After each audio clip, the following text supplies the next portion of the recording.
Welcome back. In this video we're going to talk about doing graphs.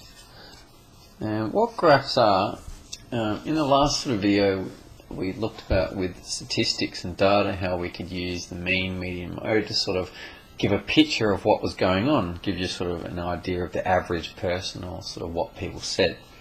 Now, what a graph does, and what a graph is a visual representation of something. So we want a visual representation. And here, on the left here, we've got a bunch of what students said their favourite subject was at school. And what we want is we want to get our visual representation of this. And the best way to do that is by drawing a graph. You have a number of options. You can draw bar graphs or column graphs. They're the sort of same thing, just go in different directions. You can do dot plots, stem and leaf plots, pie charts. There's many different ways you can do it. No matter how you do it, just remember to label your axes. Okay, so label your axes, give the graph a title, include any units that you might need, and I think that's probably all you need to remember. And I better write this down.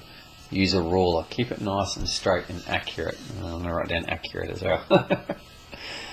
Be accurate with your numbers, okay? It needs to be an accurate representation of the data. Now, I'm not going to do it with a ruler. I'm on my computer, so I can't, but you will, okay? So let's have a look at this. We have got students, year 7 students have said what their favourite subject is. And so we've got their tally here. Let's just complete this table and put the frequency in. So that's 3. So 3 people said maths, 5 people said science, 4 people said English, and 8 people said PE. So let's put this into a graph. So we're going to do a bar chart. I'm going to do it as neatly as possible. That's not too bad for me. Okay, and so what we're going to have is we're going to have frequency up this side, and we're going to have the subject down here, and that'll be normally the way you do it for a bar chart. So I'm just going to put little markers here, and if you were doing it with your pen and pencil on a page, you would put these markers an equal distance apart. Okay, so like every centimetre or every 2 centimetres, so they need to be even. Okay. This one is going to represent, it's very hard to write on the side. I'm going to write it like this, maths. This one will be science. Oh, it's hard writing on the computer like this. And this represents English. And this is PE.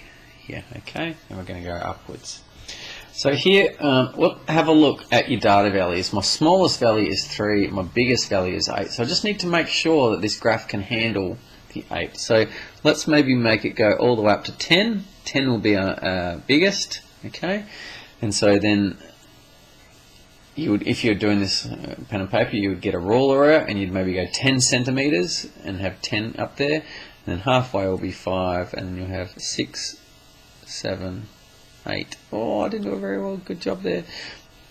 1, 2, 3, 4. So there's my frequencies there. And so a bar chart just looks like this. So maths had a frequency of 3. There's 1, 2, 3. So it just needs to go that high. So again, you would do it with a ruler. I'm doing it on the computer, so I can't. So maths would be there, and it's represented by 3 there. That's the third notch there. Science had 5, so it's comes up 5.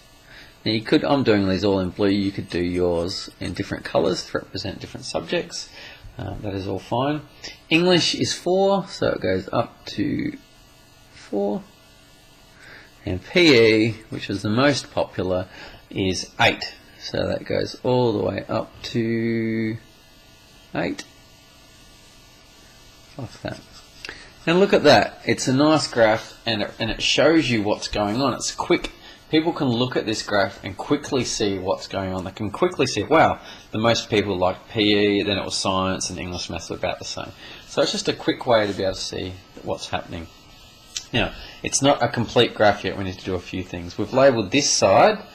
We haven't labelled down here.